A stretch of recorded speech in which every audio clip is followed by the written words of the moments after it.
Welcome, everyone. I'm Ivy Rivera. I'm a psychic medium, Italian arrow walk, and this is Are You a Psychic Medium or Empath? Where you drop a $10 donation and I tell you what abilities you have. This is unlimited tonight, so you can, in addition to that, or instead of that option, you can ask specific questions, such as, I always have this experience. What ability is this connected to? Okay. But anything really goes. If you want to do this privately or you want to gift this to someone else, you can go onto my website, Ivy Rivera Psychic Medium.com, and click on Intuitive Ability Assessment. Okay. Let's get into this. Who do we have first? Hello, Ezzy. Esmeralda Marie is joining us tonight. Yes, come sit. Okay, we have Abby. Abby like Hicks. Okay, perfect. So, Abby, what am I getting for you? Psychic, mostly. And then I'm seeing levels 1 to 3. You jumped with you're also empathic, and you jumped from levels 1 to 3. Ooh, so that was intense. Typically something has to happen in order for that to occur. I don't have time to look at everything today because these are brief, but it does look like there was some kind of massive change in your life. This may have felt fairly traumatic, and it may have affected your money, your career, okay, work stability in that arena. When you jump from empathic ability on the first and the second levels, those are the two lower levels, and you jump into the higher third and fourth level, the top tier there, you can experience some significant changes: sleep disturbances, irritable bowel. I can't prescribe or diagnose. ADHD-like symptoms. You can have like a lot of headaches, things like this. You could get misdiagnosed or diagnosed with an anxiety disorder, bouts of depression, but like these things can't be tracked. You're having these experiences, but you don't necessarily know what triggered it. Normally, when you have some type of disorder, or you're going through a very specific type of reaction to life that's dysregulating to your nervous system, we could tell why.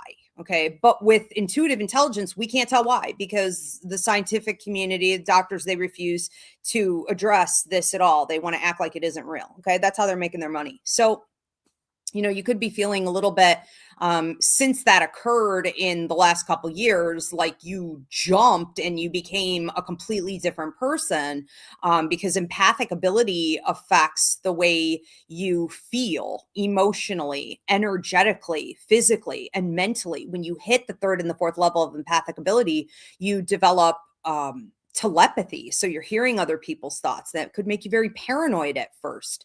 You develop electric person syndrome, which means that when you're really upset or you're super excited, you drain batteries, you blow out light bulbs, you shut down computer systems. Okay. It's a whole ability in energy manipulation that can look a lot like a disability if not dealt with properly. And when it sneaks up on you like that, like you just leveled up that much, it can definitely be dysregulating. Now, the other thing that we have going on with you is a lot of psychic ability. So this also increased in the last few years as you went through some significant changes. But when we talk about psychic ability, when I talk about it, I'm talking about clairvoyance, which is the ability to accurately predict the past, the present, and the future without being given any information. It's your third eye, so to speak, and it is sometimes looking, when it increases that much very quickly, a little bit like what I call Chihuahua syndrome, which can mean that you've gotten very nervous about things.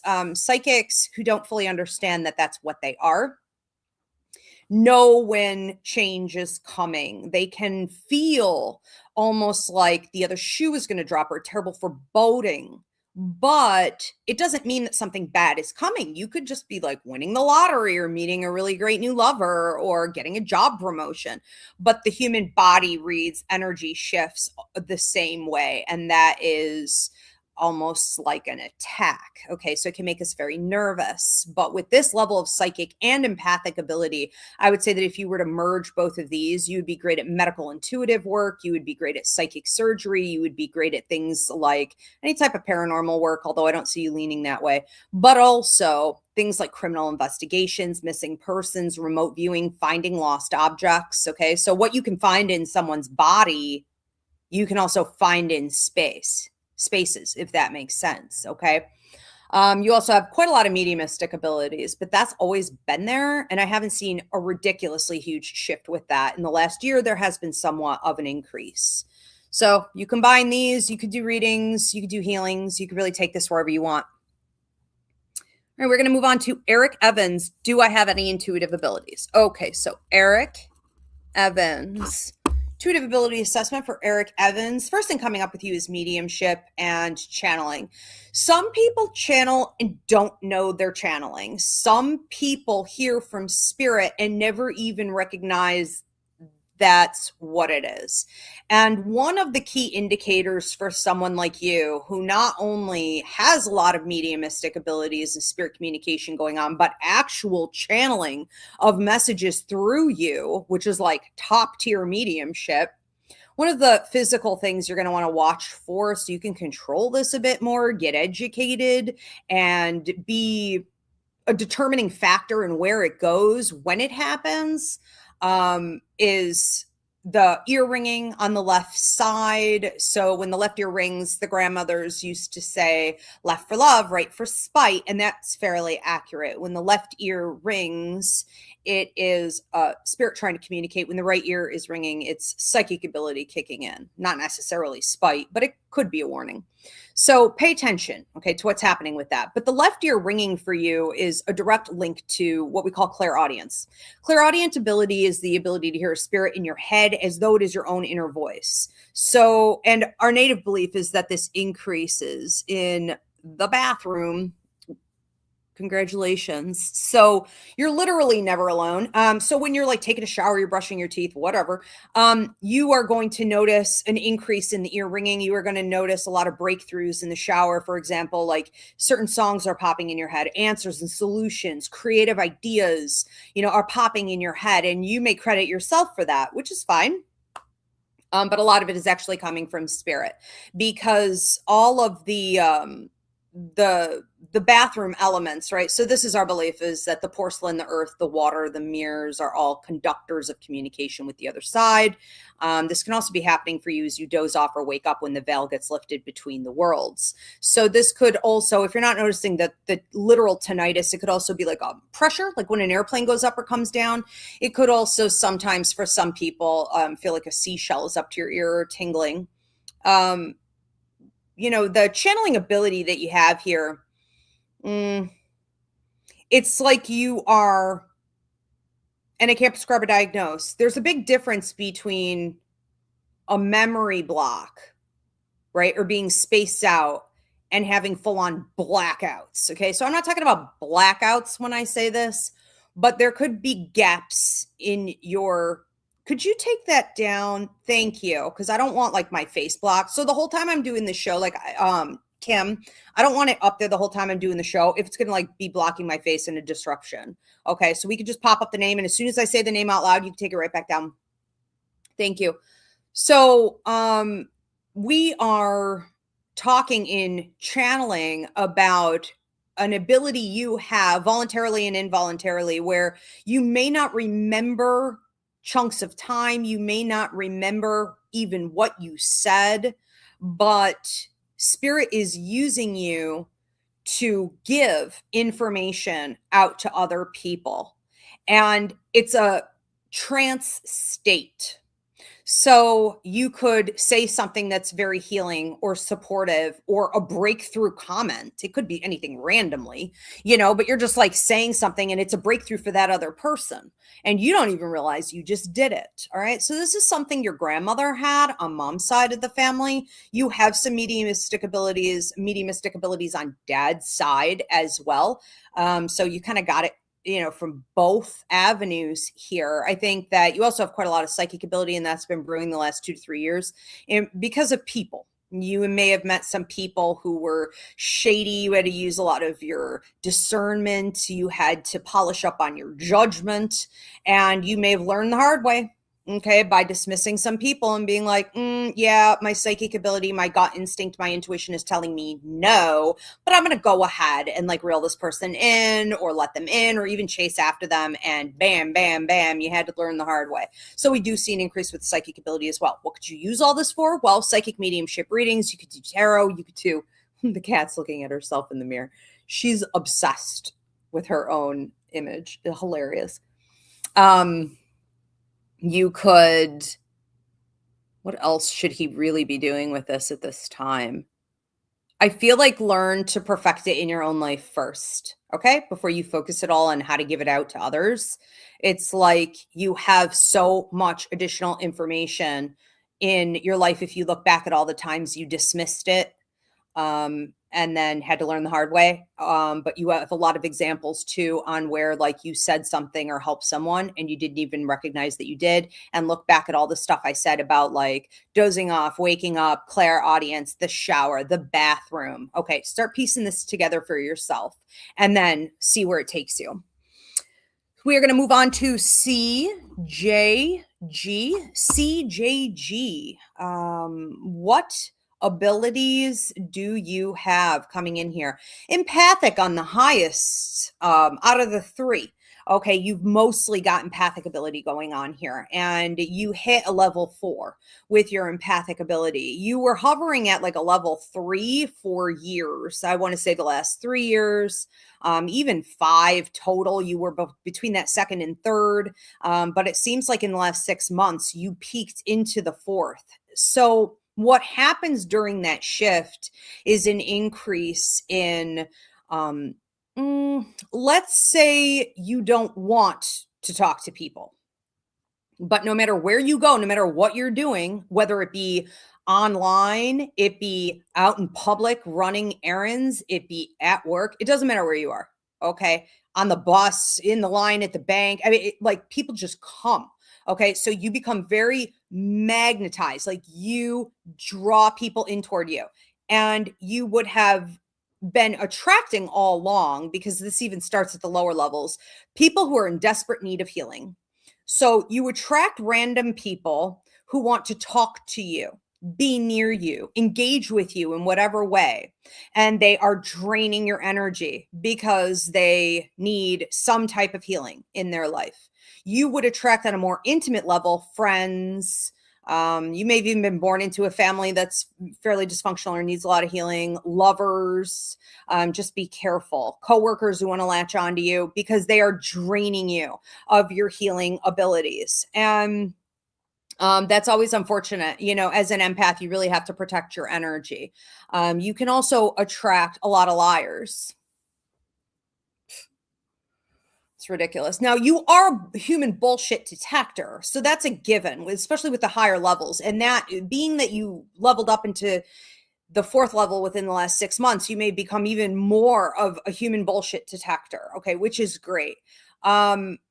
We see a lot going on here, though, where you're hearing more of people's thoughts. Again, telepathy develops at the 3rd and the 4th level. You've had that for a while, but you are really accidentally over-absorbing other people's energy at this point, which means if they're physically ill, you're getting physically ill. If they're emotionally upset, I call it clear empathy, right? You could be emotionally upset. You may have felt increasingly obligated to overreach with people, hold space where you shouldn't, okay? Automatically give or allow yourself to be drained before you even realize it's happening, okay? So these are things that you're going to need to clear up, but I would say that with this ability, especially at the 4th level, you would do great with any type of energy work, energy healing, energy clearing, chakra realignments, even detox and removal, assisting people in removing blocks mentally, energetically, from past lives, whatever it is. So when people often aren't progressing in their life, or they're not healing, they don't really understand why. Maybe they are trying, but they don't understand why. Or let's even say they're on medications, but these medications aren't as effective as they could be.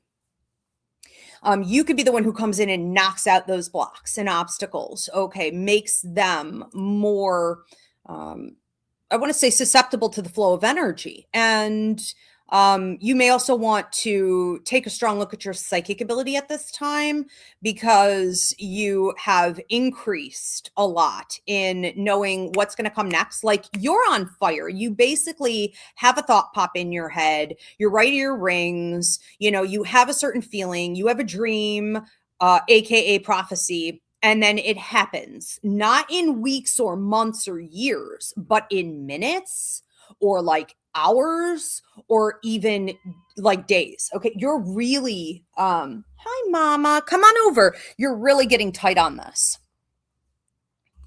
All right. And with psychic ability for you, I would say, you know, you could be using that for readings, any type of readings, that'll work.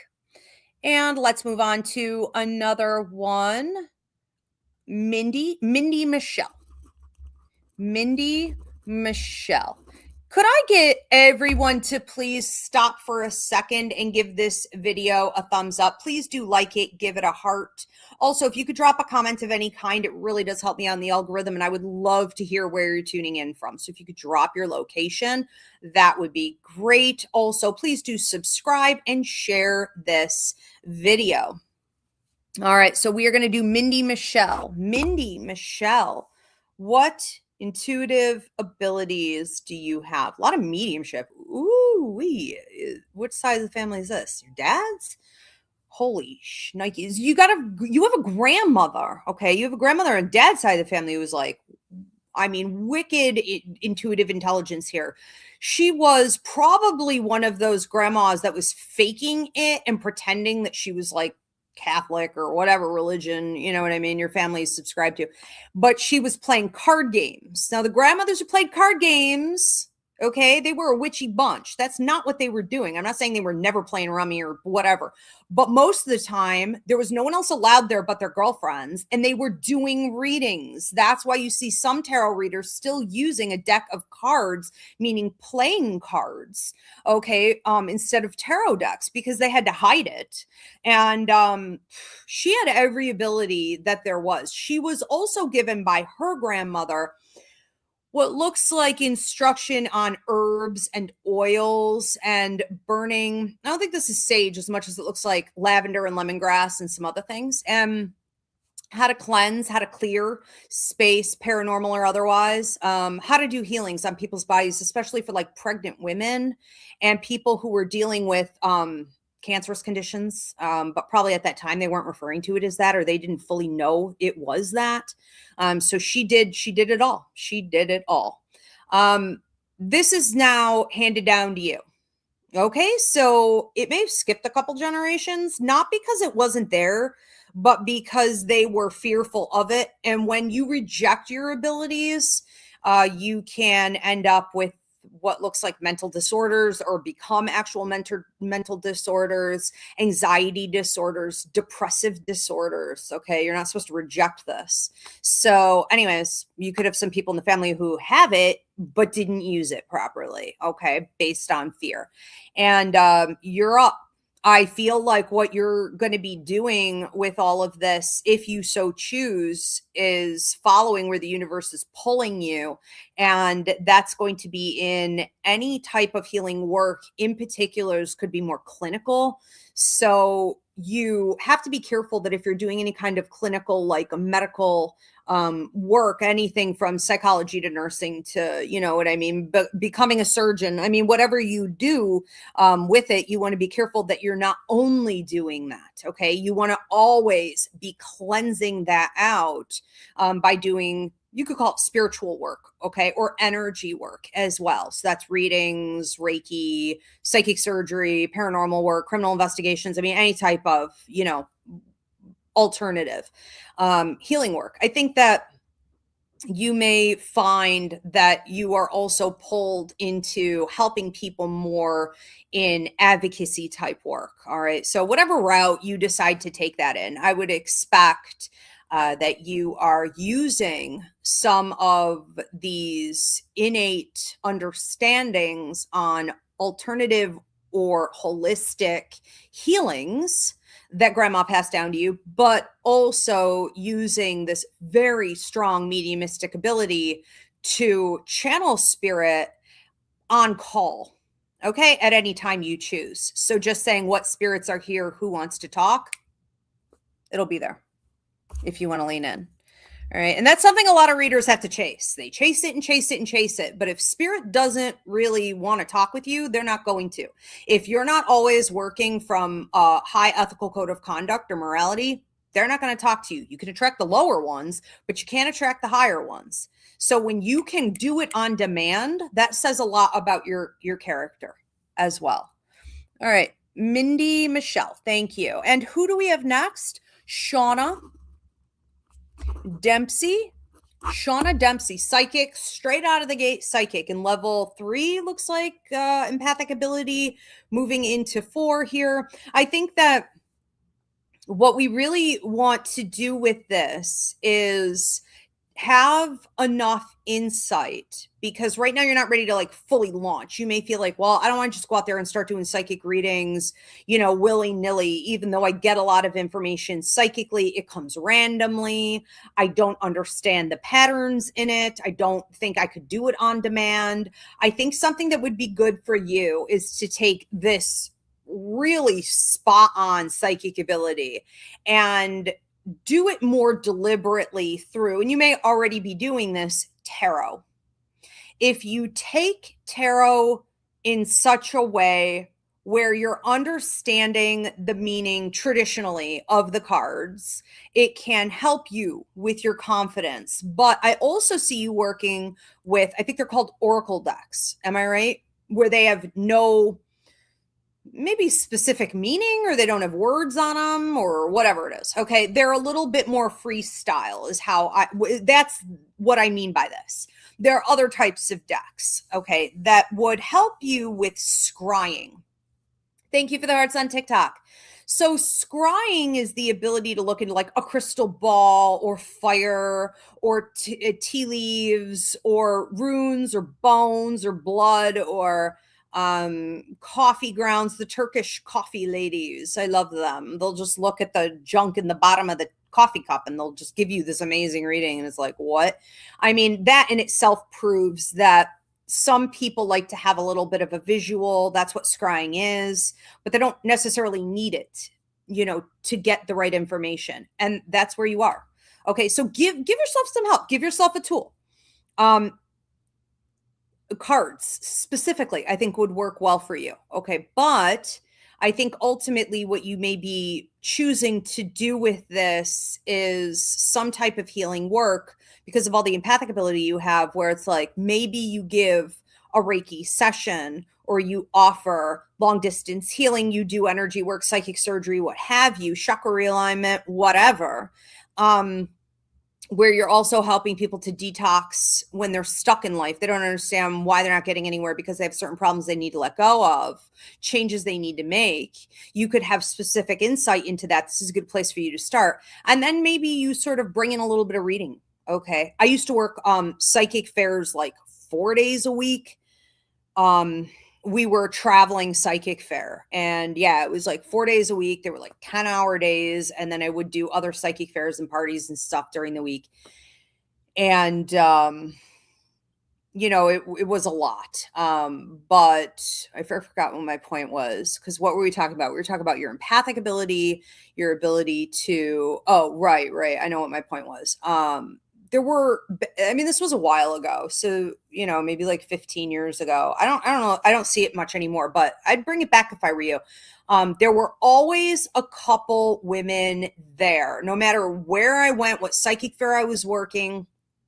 There were always a couple women there who would give short Reiki healings. And then they would give like a 2 or 5 minute reading at the end. And I was like, that's smart. Like they combined it, and they were always busy, always. So you can learn a lot, okay, from doing that. And that could launch you. I think for you, it would launch you into something else afterward. All right. Thank you. We're going to move on to another one for Mindy Garcia. This is just a a confirmation, a testimonial here from Mindy. So Mindy says, that's amazing. Thank you, Ivy. I never knew that about my grandmother. I see her in visions and she appears to me a lot. How amazing. You are so welcome. And it's really important, I think, for everyone to know who in the family has the ability, because while everyone has it to a degree, some people have it to a heightened degree, and it goes one of two ways. They either leaned in even if they weren't allowed to, or it was dangerous for them. Okay, they either leaned in whatever way they could at that time, or they were diagnosed or misdiagnosed as being mentally ill. They may have turned to alcoholism or drug abuse. They may have become very kind of melancholy or detached. And some of them were even quite abusive and paranoid. So look at your family, because all the people who seem super toxic, they have it too. They just didn't develop it properly. Really interesting. Also, I was going to say on that note, like Mindy has a grandmother following her around who she said appears to her. She didn't know that about her, but she appears to her regularly. We all have that. So we all have a couple ancestors or deceased loved ones who whose work we're kind of carrying on. We would say, like, karmic debt, and they will lead and guide you on this journey. I always tell my psychic mediumship students, you're going to have one person show up from your bloodline, and they're going to lead you through the entire course. It's really fascinating. Anna Pekka, intuitive ability assessment for Anna Pekka. A lot of mediumship going on here. Very quiet. You're very quiet about it. I'm not saying you're ashamed of it, but it's sort of like, what am I going to do with this? It's more of this question of like, where do I begin? And then maybe when you watch other people do it, you're like, that's good for them. I love this journey for you, but this doesn't really fit. Okay. It's almost like I can't work this in. I think you should be aware of how mediumistic you really are, especially at night. So for someone like you, we're going to say that the majority of your visits, channeling, messaging is coming through in the sleep state. It could seem like prophecy, but when I talk about prophecy, I'm mostly talking about your psychic ability, which has nothing to do with spirit at all. So it could seem like it's prophecy, but really it's more like symbology, you being told, someone showed you something, okay? And that's how you know it came from spirit being deceased animals, deceased loved ones, your ancestors, guides, angels, okay? Higher ups.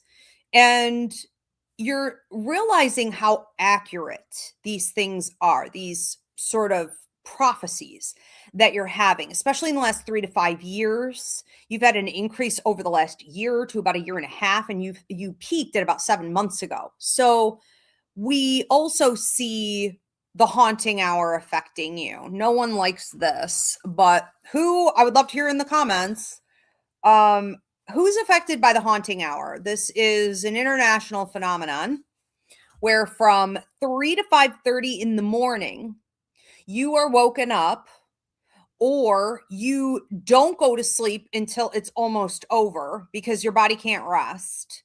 But 3 to 5:30 in the morning, the haunting hour, spirits come through to communicate with you. Okay, so let me know in the comment section if you have this. And it could be like Grand Central Station in your bedroom. It's ridiculous. You have to set boundaries there. I do feel like one of the things that you could be, doing with all of this, Anna, is, again, thinking outside the box a little bit. Start with that. Allow yourself to explore what it would mean, what it may look like, okay, if you were to invest with your curiosity, because you are curious, if you were to invest a bit more in mediumship as a whole, getting educated, learning how spirits communicate, because they all communicate differently, learning more about how you actually receive it. What are these messages? And do I feel, I could deliver some of these out to other people in a way that's meaningful for you, that fits for you? there's a lot more there to that story, and it's going to be peaking again this upcoming year for you. So here we go again. You have hit level 4 empathic ability as well. Okay. Which is feeling other people's physical and emotional state as though it is your own, and at the higher levels, telepathy. So even hearing their thoughts and becoming quite literally a human bullshit detector. So your tolerance with people's bullshit may be zilch at this time. And that's a little bit new for you. All right, Deanna Alt. Deanna Alt.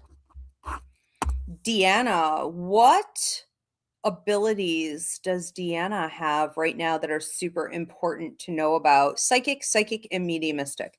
These are so connected. You may not know what the heck is going on. Like, you may be in a place where you're like, I'm really grateful, to get this, but what was that? And why is it like sometimes just changing and shifting? It's like, it's hard to have clear pattern recognition with intuitive intelligence when you have two abilities that are so closely connected and are activating at the same time. It's like, okay, I don't know. It could feel like there's no rhyme or reason to it, but there is. So what I would recommend you focus on here for a while is understanding how to split the two up. So when you have psychic ability, we're talking about your clairvoyance, your third eye, you prophecy. We're talking about you being able to accurately predict past, present, future without being given any information whatsoever for yourself, circumstances, world events, other people. Okay, all of it. When we're talking about empathic ability like this, or mediumship for you like this, we're really talking about information coming from spirits in a very, very similar way that you receive it psychically. And often that's because it's happening again simultaneously. Now, when we talk about one of the quick things you could start doing to break it down is to pay attention to when you feel a presence. So we all know when we got something. Okay. A lot of people like to call them downloads. They're not. I mean, downloads are kind of a lot more serious than just getting a message.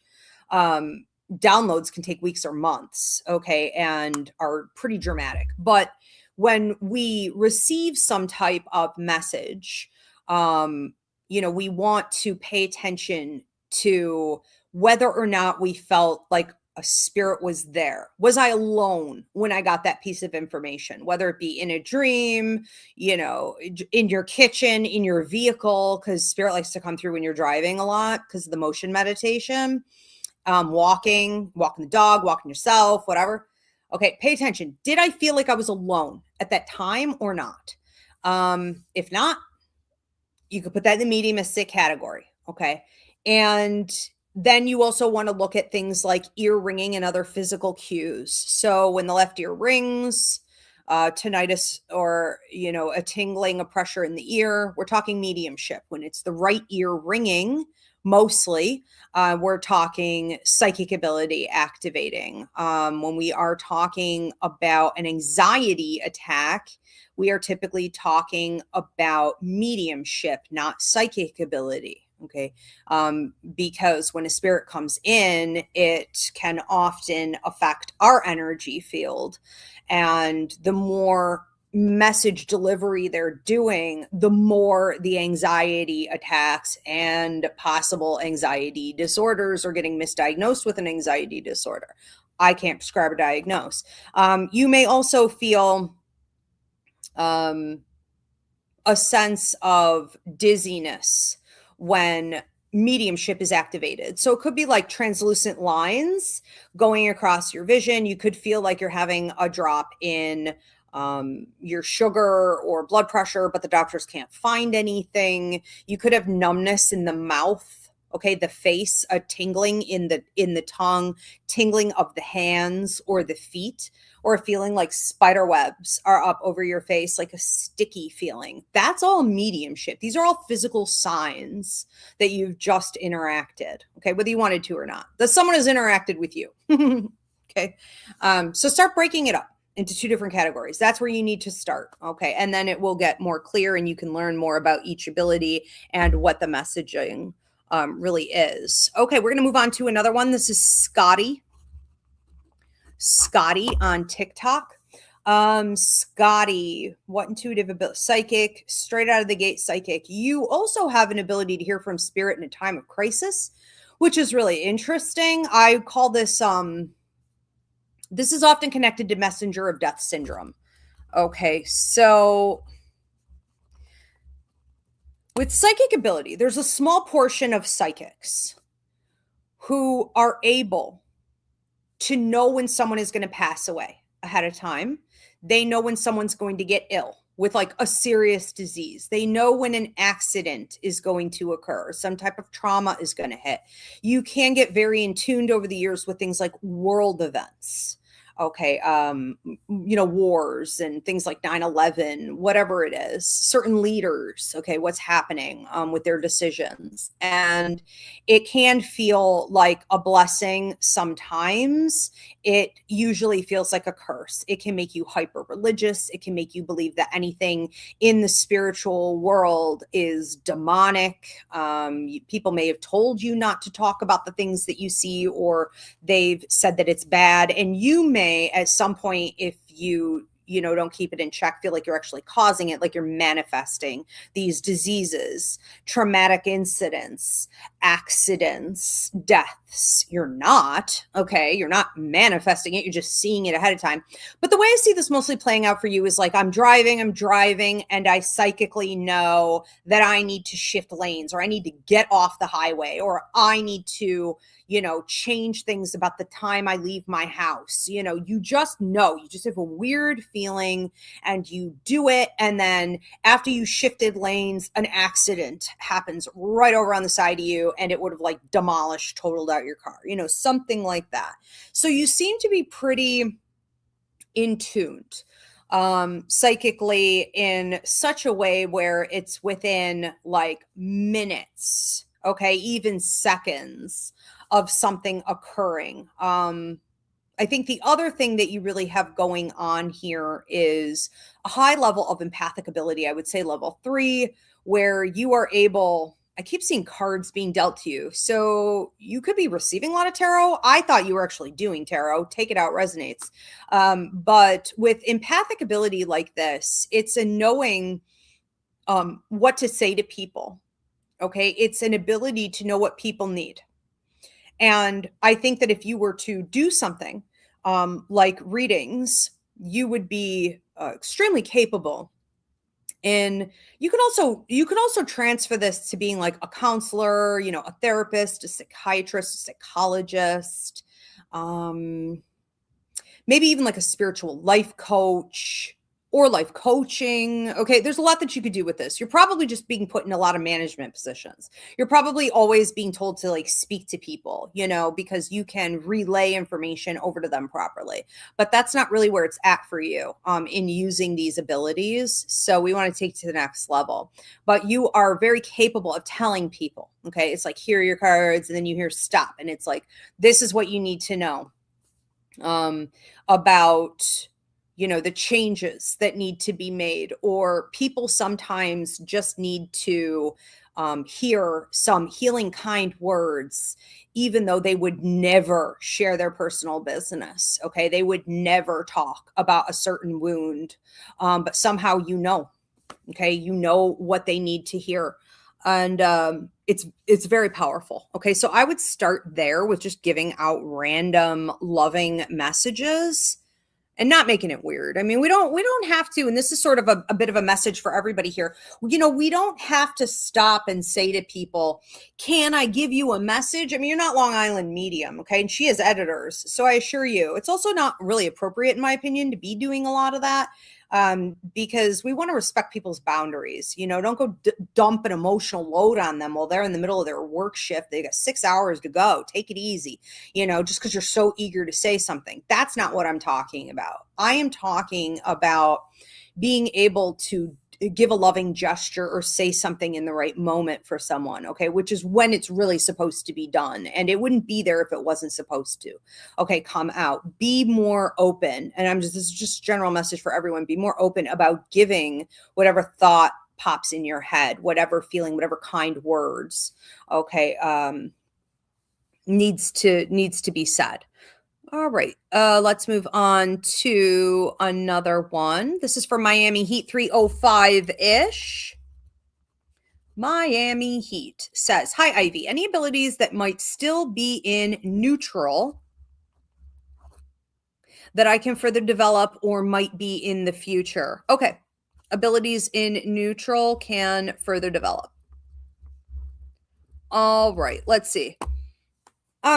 A psychic ability for you actually comes up here, and it feels like getting faster and getting more detail, more in depth. So you can do this by playing games with yourself, which are a little hard if you're trying to trick yourself, okay, but it's doable. You could have someone else, okay, do this with you. This is part of the way I got good at like doing all of this was playing as a kid psychic games. Like my sister would sit me down and she would put cards in front of me and she would have them face down and she would be like, I think she was one of the first people that knew I had this. But she would be like, find, the black card. Or she'd be like, what is this? And I'd be able to say like, it's a 6 of hearts. It's whatever. It's red. She'd like mix them up. And then I was able to go in, my mother would have me go get her lottery tickets. And the cashiers would do this only for me, they said, but I would tell them, pull this one down, down, down, down. I'd be like, I want that card. And those were always the winners. I would have my brother hide shit in the house. And I would do like a hide and seek, like a hunt. I would find things and I would know, like in Easter eggs, he would hide certain objects in Easter eggs. And so I would know like there's 3 dimes in that Easter egg and I would know where it was and what was in it. Like there are a million games that you could play, but I think it helps you to get more detail. Okay. When you do things like this, I also think that what you could be doing is like getting faster because your confidence is growing. I wasn't ever shy about necessarily doing this type of work because I have a ridiculous amount of confidence in my accuracy rate because it's been tested a trillion times. If you're right, you're right. And the only way to do that is to allow yourself to be wrong. Okay. So like a ton of times I was also wrong, but then I got stronger because I didn't let it shrink me. I was like, screw this. Next time I'm do better. I'm do better. I'm do better. But that's a child's mentality, have a childlike mentality, do that, lean in. But I think that you could also allow yourself when dealing with like clients, for example, you're giving readings, whatever, on even situations, doesn't have to just be with clients, but like let yourself spend a little bit more time. You seem to be very rushed by the clock. And I do believe you were a former student. So I probably did that to you because we have to, for professional reasons, stay within a time frame. However, you may want to let go of that for a minute. Okay. While you're developing a little more deeply, you want to give yourself a little bit more time. Okay, to go in depth on certain messages where it's hitting the client just right. There's something more serious that needs to be said there. We're getting there, but it's going to be a bit of a slow go. Now, that usually happens because there's a lot of past buildup. So we can't just be like now and into the future. Let's go, go, go. Here's the roadmap. Nope. We have to go backward first. We have to clear things out. You have to give them, the root issue. You have to talk about maybe even where it came from, what they could do about that. Then we can talk about now. Then we can talk about the future. Well, that takes more time. Okay. So try to focus on those areas. Thank you, Miami Heat. Great question. All right. We're going to move on to another one. Edgar Velardes. Edgar, what intuitive abilities does psychic, empathic level 4? I do wonder if this hit you as a kid. 4 years old? 4 years old, 8 years old, 12 years old. Somebody passed when you were 8, 12, 4, 8, and 12. I don't know why you're so angry at 8 years old. I don't really have time to look at all that today, but somebody does seem to have passed or gotten seriously ill. It's probably a family member. Looks like we had some stuff going on with a maternal elder, and then we had some stuff going on with a gentleman in the family. Feels like uncle. Okay. And then may have had a grandfather pass around that time, but you seem very angry at 8 years old. And I don't think it's because of them necessarily. I think it's because of the way maybe you were being treated. It did activate some of your empathic ability, so that it was sort of, I call it spillover. It's coming out all the time, all the time. And it's involuntary. It can make you feel very dysregulated. And you may have developed some, I can't prescribe a diagnosis, but some physical shows, okay, of that, physical manifestations of that. And it really peaked at 4 years old. Okay, so that's a lot. So empathic ability, level 4, basically your whole life. 12 years old, you seem to be calming down with it a little bit more. It's probably hormonal to some degree. And psychic ability comes up really strong with you. Mediumship is going to be increasing for you for the next 2 years, in ballpark 7 or 8 months. And at 2 years and 8 months out, you may be called to the forefront to use it, like given a microphone, invited on an interview, invited on a podcast, standing up at a service and giving out prophecy. Okay, something happens at that time. But I think that for right now, you want to focus on the empathic and psychic ability that seems a little bit out of hand, like it's kind of running you more than you're running it. And that's going to come from over absorbing other people's energy, other people's thoughts, other people's physical ailments, other people's desperate need for healing, that you can involuntarily, excessively start giving and just pouring into people in situations where you really shouldn't be. Ultimately, though, what you can do with this empathic ability, because it is energy manipulation at its highest form, what you can start doing is more active healing work with people without saying it. Okay, so clearing out if they have a lot of stress, if they have a lot of mental discord, and I'm hearing disruption in their lives in general, clearing that out, clearing that out, clearing that out for them. You could do it for family, friends, clients, patients, whatever it is. But when you do this, they're going to heal. They're going to grow leaps and bounds. Okay. And they will know you did something, but they won't know why, or they'll know it happened when they were with you, but they won't know why exactly. No one else will either. And quite frankly, I don't see any point in talking about it in this day and age, because, unless people are really open, don't waste your breath. They're not ready yet. The psychic ability is, I want to say for you, getting more spot on in passing judgment on the way people are thinking and the things that people will do. So the more time you can spend analyzing someone's behavior or their relationship, or what's going on in the workplace between the higher ups and the people who are waiting on a promotion, like the more you can analyze those type of mundane situations and jot it down in a journal and then go back and check, I think you're not only going to find that you're getting more and more accurate in what you predict will happen, and you should spend more time dealing with timelines, because it can be accuracy in what will occur and when it will occur. Okay. Also, don't get hard on yourself if you start playing games with timeline and you find out that sometimes it's spot on and sometimes it's really off base. And you're like, that's weird. I felt it so strongly. Well, now I'm frustrated. I must suck at this. You don't. We have 2 different types of future. Okay. And this is just a general message for everyone.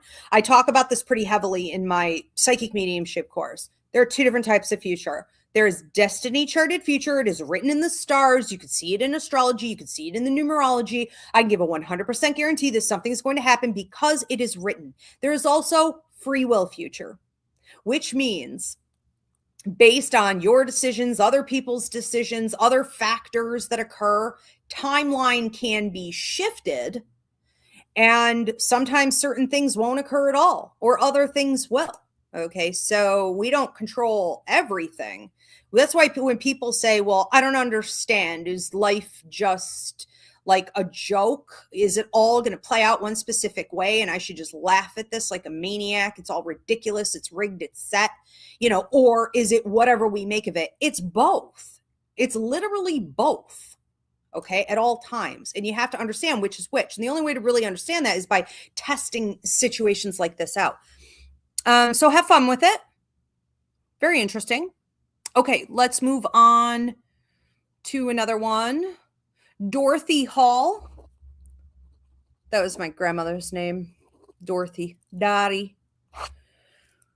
Dorothy Hall says, I know I'm an empath and I don't like it. I would like to develop any medium or psychic abilities. Okay. Well, here's the thing with empathic ability. And I'm reteaching the class in a couple weeks, so you can take it with us live if you want, or you can just go get the video download. I teach it at universities, in public schools. I train therapists and doctors, educators, parents. Okay. It's important to understand why empathic ability feels like such a curse when it can be such a blessing. So check out that class. Now, the idea that someone can be psychic, right, in itself, when we say someone's just psychic, what that means is that that's the ability that they're tapping into, is psychic ability. It's not really connected to spirit. It really has nothing to do with anything else, like empathy or anything, okay? That is true. Then we have mediumship. Mediumship means you are channeling spirits, but you are, in addition to that, at the base level, a psychic. So you can't have, with mediumship, one without the other. They go hand in hand.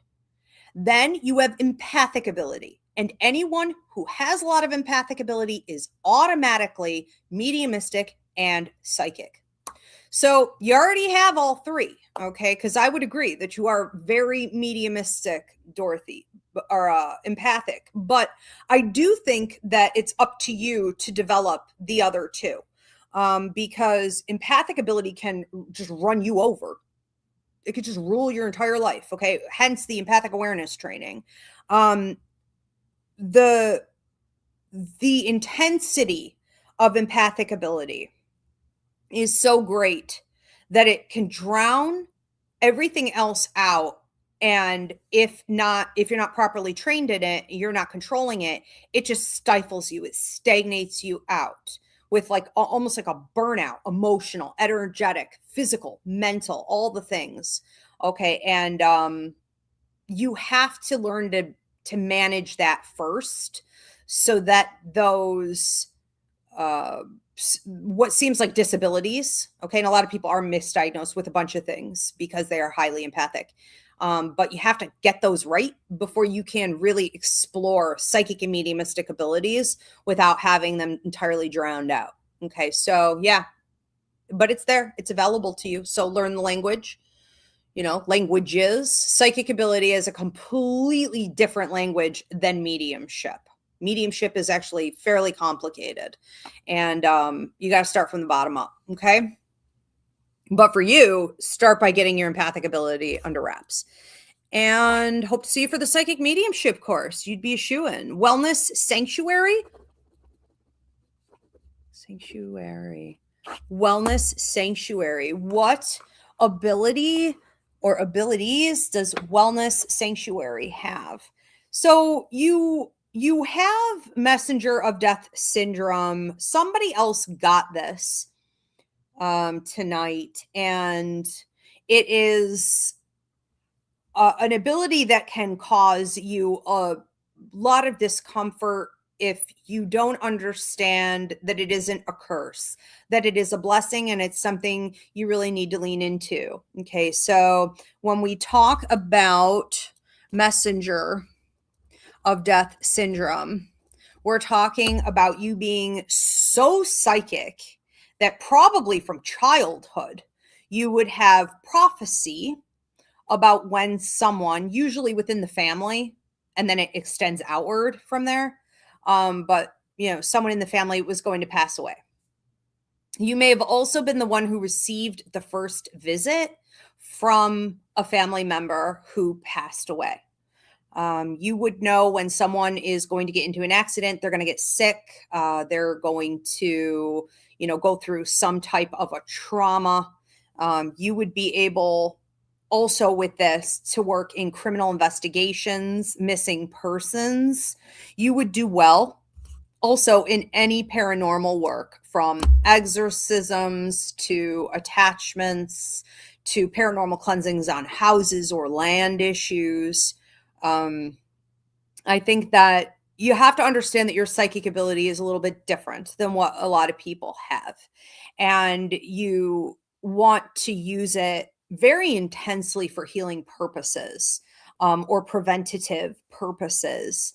Um, within a very strong ethical code of conduct, okay, because it can be disturbing how accurate you are. um and about what these are darker things typically, but if you twist it, if you turn it, okay, if you utilize it in a really helpful way, or again a preventative way, you can help people in medical intuitive work, psychic surgery. You can assist people in like crossing over. I have a death coaching training. It's, I guess, similar to death doula. I don't know a ton about the death doula thing. It's kind of similar to what a lot of people do in hospice. But you're very skilled in understanding someone who is about to die, how to heal the family through that process, how to keep them connected in the new communication they're going to need to use, or even if someone just recently passed, how to bridge that gap in communication. Yeah, you would also be able to find a lot of things. Okay, so um, you could be working not necessarily with like criminal investigations, missing persons to salvage anything, but like if it's already done, you could find the body, you could find missing objects for people who lost something at the basic level. It's like so and so lost their earrings, or their grandmother's ring went missing, or where the heck are my car keys. Okay, you also have this ability to go into like a bag. Say your purse is like mine and it's just a deep, never ending abyss. Okay. It's like, I like a big bag. It's like, say you can know to start testing yourself out with things like this. It's like, I know where this lipstick is. I know where this hairpin is. I can see it in my mind's eye. Remote viewing. Okay. You see it in your mind's eye, and then you reach in, and without digging and looking, you find it. Okay. Start building up your confidence level in things like that. But I think you could take this into quite a few different directions. They're really, really powerful, and it would not be hard for you. But don't let it weigh you down if you feel as though it's been a bit of a curse to know these types of things ahead of time. Accidents, tragedy, death, all the things. It's just part of it. And let's move on to another one. For those of you that are tuning in late, please give this video a thumbs up, drop a comment of any kind, but I would really love to hear where you're tuning in from. Please do share this video and subscribe. And what we are doing is intuitive ability assessment, essentially, which you can get up on my website, Ivy Rivera Psychic Medium.com. But tonight I'm telling you if you're a psychic, a medium, or an empath, so you can ask specific questions about different things that have happened to you. You can also just let me tell you what I'm seeing for you. It is unlimited, so go ahead and join us. Happy to have you here. Deb Basil says, would like to know what abilities I have. Okay. Starting to see things, Deb, out of the corners of my eyes here. So, you have an ability called clairvoyance. All right. Clairvoyance is the ability to make accurate predictions, but it's also the ability to see things in your head, to see things in your mind's eye, almost like you're watching a movie. And people who have this to a heightened degree also get visuals. But they're not visuals that come in your mind's eye. They're literally there. You're seeing stuff. Okay. Now, what I just saw, which means this is what you do, and this is probably something you did more as a child, our first blocks. Thank you, society and parents and the medical institution, right? Like they start putting blocks in us around 5 and 6 years old, unfortunately, when the ability is peaking. All right. So you may have noticed it change a bit after that. But what you would notice still from time to time, and certainly as a kid, was that you would have seen animals out of the corner of your eye. Now for you, I'm getting it mostly to the right side and down low. These don't have to just be animals. These could also be like elementals and other paranormal activity. You may also see lights, cascading lights, sparkling lights. The second thing I saw was cascading white lights, which are closely connected to like female spirits and angel activity. So just a side note. But you may also see things like orbs or movement, lights, streaks, okay, things like this moving about. I think that's important for you to start feeding. However, I'm going to say this. You are opening Pandora's box when you say, I want to see more, or I used to have this ability as a kid. I want it back. Let me entertain it. Let me try to get it back. When you feed something, anything in the world, you're going to get more of that thing. And when we talk about intuitive abilities, you're not able to backpedal very easily. Okay. So if you open Pandora's box with this, expect it to be a bit overwhelming for a while. It could get so disruptive, and you may have this already, but like where you're driving down the road and you swore to God you saw a man in the road or on the side of the road, or you saw somebody and then there's nothing there. There's not a pole that you could have mistaken it for. It's not a tree. It's not a gigantic deer. And you're like, oh, I just was seeing wrong. No. You saw something and there's nothing. You saw something clear as day. Okay. So we could start seeing increases like that, and people don't like that, especially at night when you're driving. Okay. So be mindful. But I do think it's worth you investing in. I think that with an ability like this, it's freaking crazy. I mean, it's insane. Okay, you could see such specific detail on like a spirit, for example. You could call them in and you can tell somebody what hair color, eye color, what kind of hat they're wearing, detail on the stitching on their clothes. You could talk about their teeth, their facial hair. I mean, it goes on and on and on. It's ridiculously powerful. Okay, so you could also, because you can use your clairvoyance to replay old stories, you could go back in time. This is commonly used with time travel, or if you want to go back to something that just happened in the more recent past, like in this lifetime. Somebody can be talking about something, telling you a story or asking you something, and you can go backward on demand and you can see it and watch it replay in your head. This is how I catch a lot of people lying about things. Okay. Because it's like they're telling me one story and I'm watching it in my head and I'm like, that's not how it happened. You were the bad one. You were attacking this other person. This person treated you that way in defense. Things like this tend to pop up a lot because whatever is dynamic is what activates clairvoyance the most. Whatever is dramatic, okay, whatever is potent. And typically, yes, whatever is low vibrational. So, but still, that's worth playing with, okay, to get better with your skills. Anyways, I could go on and on. I think I'm going over on yours, but that would be an ability you definitely want to use. Don't assume that the things you see are things that everybody sees. Okay. And this is sort of a general message for everyone. Don't assume the things you know are things everyone knows. Don't assume the weird shit you do is something everybody does this. No, they don't. No. Mm-mm. All right. It is special. Thank you for the hearts on TikTok. Let's get into another one. Okay. And any testimonials that are coming in also, Kim, any feedback that's being given. Okay. We could start popping those up at this time. Heather Hopkins. Heather Hopkins. What intuitive abilities does Heather have? You seem to have a lot of ability in energy work, which is connected directly to your level 3-4 empathic ability. You may have felt that you were more on like a level 2-3 the last couple years, but it skyrocketed.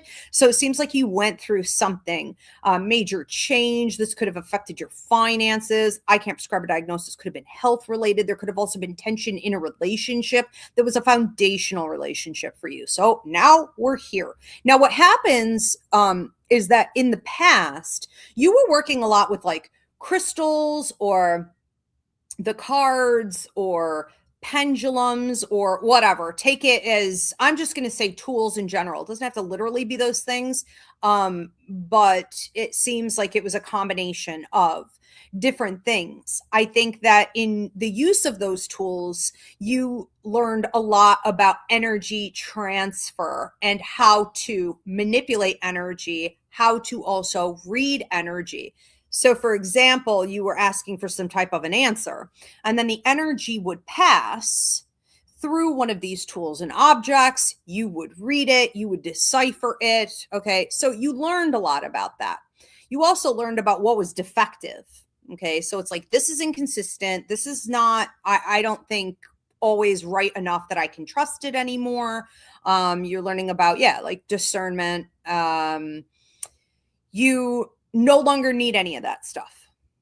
All right. So maybe I took the long way home on this message. I don't know. But, you have maybe gotten in a routine of thinking that you need to receive. This could also be you receiving a lot of readings or receiving a lot of healings, receiving a lot of like outside, help, whether it be from humans or spirit or whatever.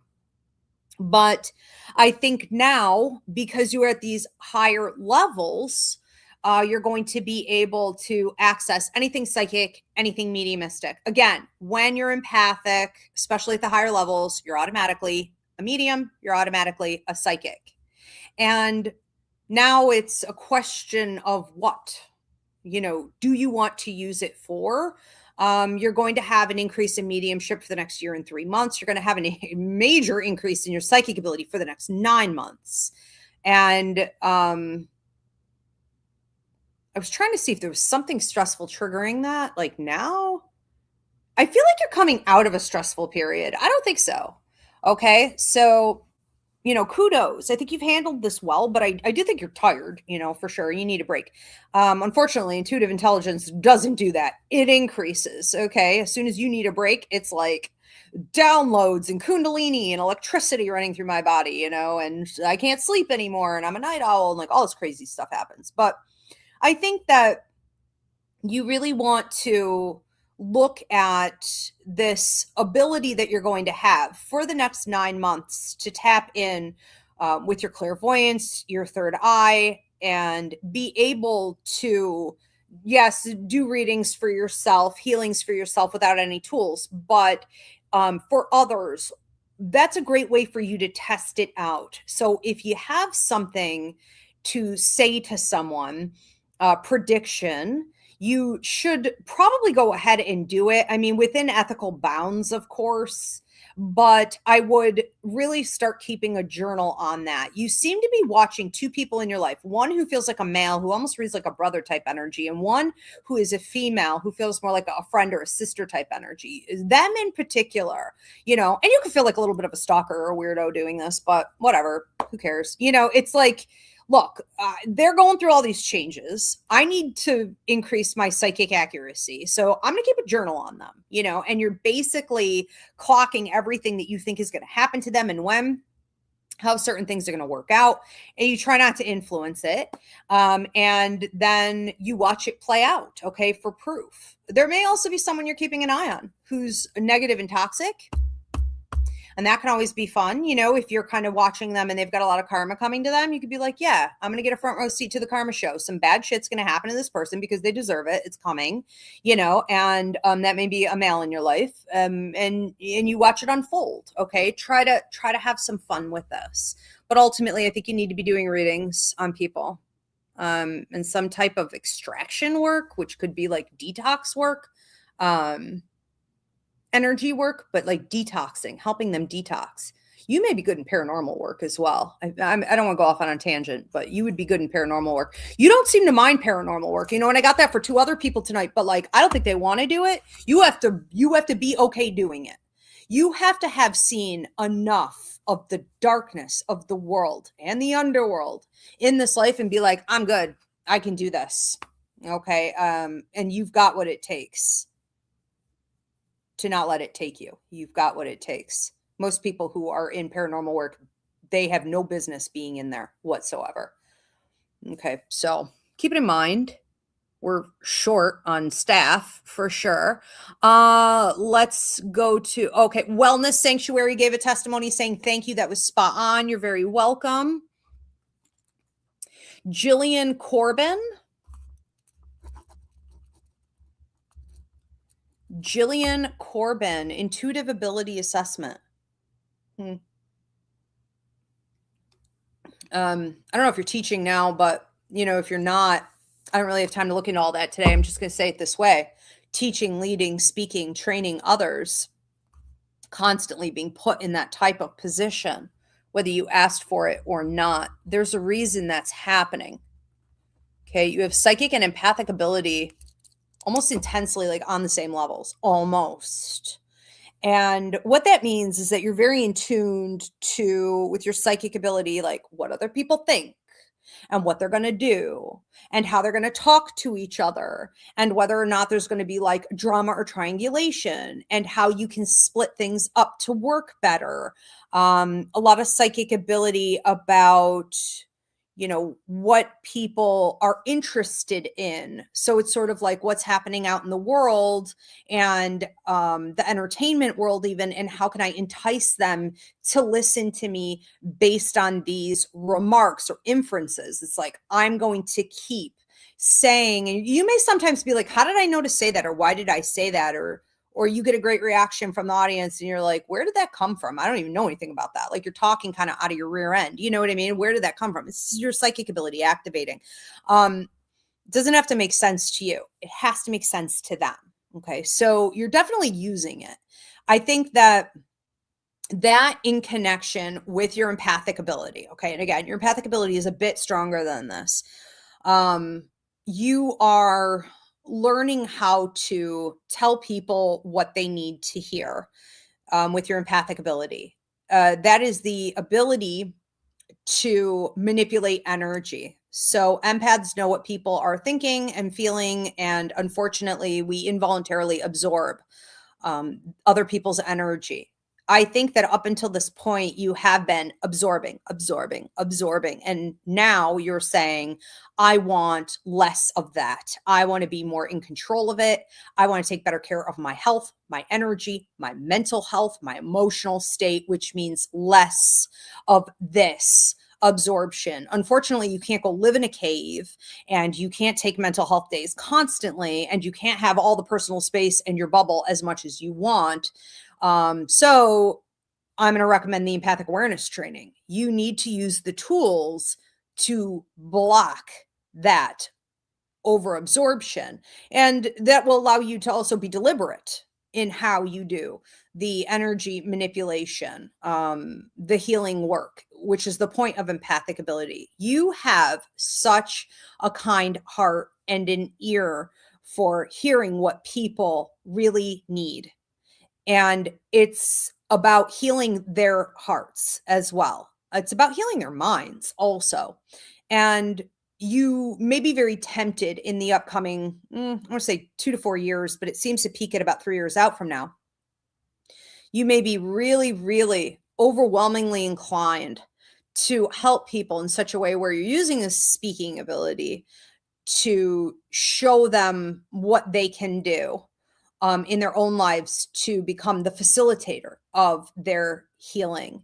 It's like you want them to have more agency. You want them to be empowered. You want them to become power players in the world. You want to sort of set them free. And you may feel that one of the ways to do that is through like videos. So whether you're doing that on like social media, through like sharing memes, making your own memes, short discussions, even doing like lives, chats, where you're doing this, I think it's really important for you to start leaning into that more because people desperately need it. And you see it in a way most others don't. And you care in a way that most others don't. A lot of readers out there, they don't care. They don't care if you live or you die. They don't care. Okay. Just because they're giving something accurately doesn't make them a light worker. They could also say some pretty horrible things without any type of regret or ethical code of conduct. Okay. And I'm not saying it's all readers. I'm saying there are a lot of them. And, they don't care. They're doing it for whether it's like money or entertainment or, for their own benefit in some way. But you are a genuine light worker in that you want to give the healing in such a way that empowers the individual to take it and run with it. Okay. And even to go out there and become a healer for others. That's huge. You're not gatekeeping anything. Okay. And was that a cop car? Maybe it was just a car. So, okay, get into it for sure. All right, we're going to move on to another one. Camilla Herrera. Okay. And Camilla Herrera. I almost said Rivera. Are you related to Rivera's? Camilla. Wow. A lot of mediumship here. Your dad's side of the family. There's some native roots here as well. Tribal, indigenous. And then on mom's side, we have it heavy with one grandfather and two grandmothers and an aunt. Now, I don't know if this is your godmother. I don't know why you're not calling her your aunt. I think that what has happened here with your abilities and where you are now, you are in a place with your mediumship where you are almost overflowing. Okay, really, I don't need to tell you, but you are receiving so much that you may feel it's become disruptive. This could be increasing from 3 to 5:30 in the morning. You're getting the annoying ear ringing, the tinnitus, especially on the left side. You even get it on the right side, which is your guides activating and talking to you and channeling. You would have, haunting hour 3 to 5:30 in the morning, if I didn't already say that, which is disruption to your sleep, night owl syndrome. Yeah, there's a lot. You've also got spillover in that where spirit used to come and try to talk to you through the sleep state. You have reached a point in the last 2 years where you now have all of that prophecy or those visions or those visitations while you're awake. So you were having it all the time, while you were asleep. And now it's like also when I'm awake. I think that it may also bother you to a degree that you were receiving, because you have a little bit of messenger of death syndrome going on here. Maybe you were getting paranoid about, in particular, a male in your life, but like what's going on with his health, what's going on with his circumstances, being worried, being concerned about other people in your life because a spirit came and told you something was happening with them or going to happen with them, or that they weren't telling you that it was happening with them. And so you're also using it, and you may be doing this with your parents, did this with your parents, like oversee other people's lives, using mediumship to oversee what you need to assist and heal. I think at this stage, you definitely want to be giving it out more. So this idea of sort of sitting down and doing what I do, for example, it's not mainstream. You're not going to find it all over YouTube. You're not going to find it really anywhere because everyone flips cards, which is a completely different thing. Or they do astrology, which is a completely different thing. But just straight up sitting down and tapping in with spirit and channeling messages for people is something that, I want to see more of. This is how I train my students. I want to see more of us really coming forward in something that still seems pretty taboo. It's very questionable. So you're going to get a lot of side eyes on this, but it's real and it can be proven. And I think you need to have more confidence in that. And I think it's time for you to step up and allow for yourself to be seen in such a way where people have your, like, I heard calling card. This could be a business card. This could be a website. This could be you doing this on social media. This could just be you making yourself available. Okay. So that's a symbol, you making yourself available to do the work. And, it, like I said, it runs in your bloodline. Okay. So it was always there. It will always be there. It will only get stronger. You can't put this genie back in the bottle. Can't shove this one back and, Pandora's box. It doesn't work that way. So be prepared also for increases that you're going to see for the next couple years. And know that whenever someone around you is sick or passing or going through some type of difficulty in transition, your mediumship activates and increases. Okay. So that's both activating and increasing. You're going to want to use that as a teaching tool. Okay. Yeah, a lot happening here with you. Also, if you've got some natives hanging out around you and you're like, who the heck is that? Okay, that's who it is. I want to go dad's side of the family, native bloodline, indigenous, some ancestors keeping an eye on you. Okay, in like full attire, like feathers. I see feathers going up. This could be, I do wonder if you're Caribbean, like I'm talking, Arawak, or feathers go up and are blue. Some of yours are more like brown, but I've seen them going up and out. Okay, so instead of laying flat, different tribes, different things. Okay, expect more visits. 2 in particular, we're visiting you regularly. Angela Raven.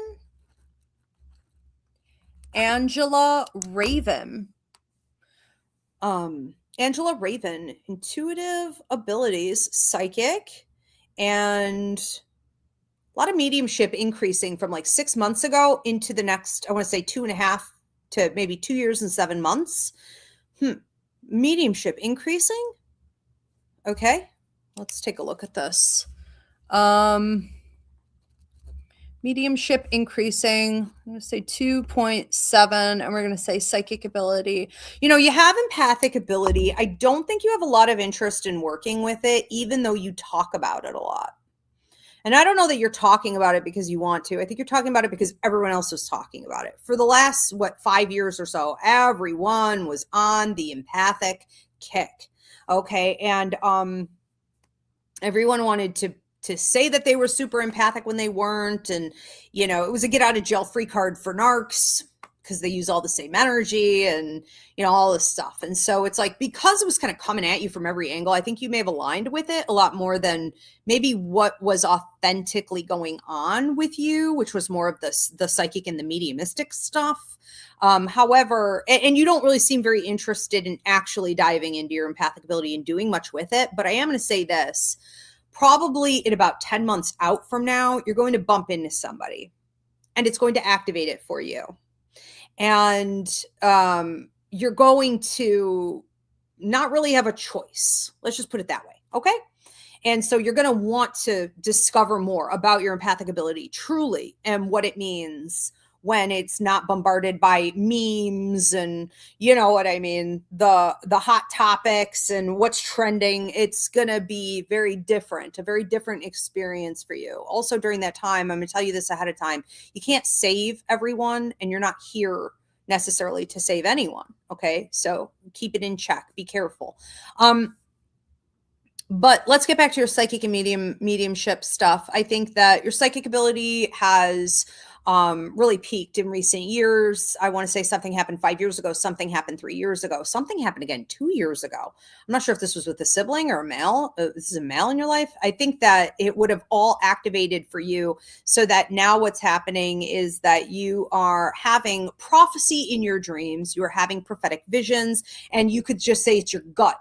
You feel it in your gut. It's your gut instinct telling you mostly warnings, and they're spot on. All right. So develop that a little bit more, because sometimes you're like, I don't know what, but something. Okay. Let's get the exact what, when, how. Okay. Let's go get that. Let's go retrieve that information, because if you get a little bit of something, there's a whole lot more there that you can access if you take the time to do so. So sharpen those knives. Okay.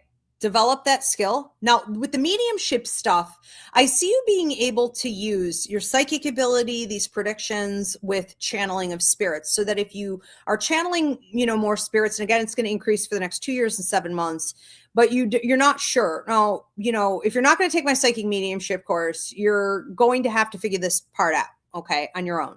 And that is the different types of spirits and how they all have their own separate language, what exactly they're saying, so that it's useful. And it can be that you receive a lot of symbology And so a spirit comes through and you're like, what is this? What am I going to do with like a giraffe? What am I going to do with an image of like an onion and a mountain? What am I supposed to do with any of this? Those are all messages. You're going to have to learn that language. And you should be using your psychic ability to assist you with deciphering the messages from spirit.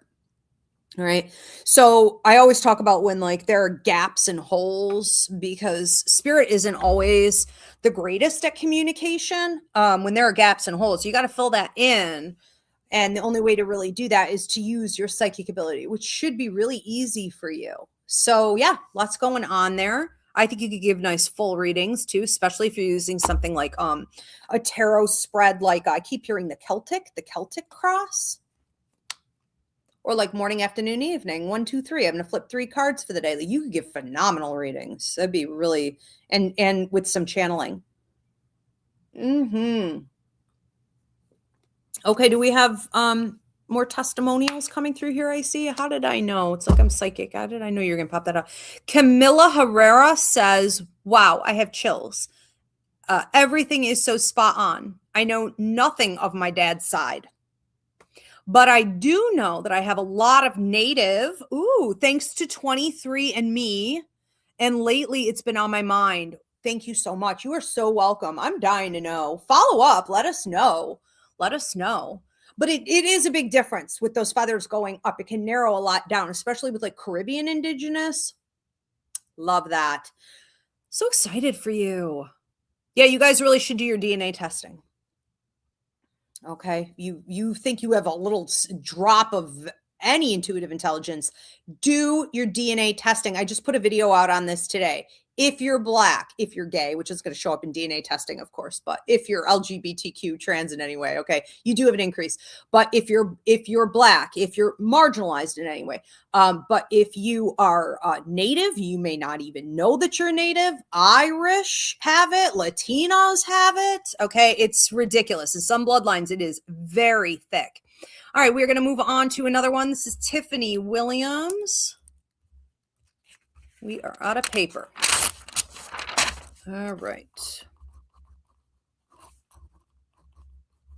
Tiffany Williams.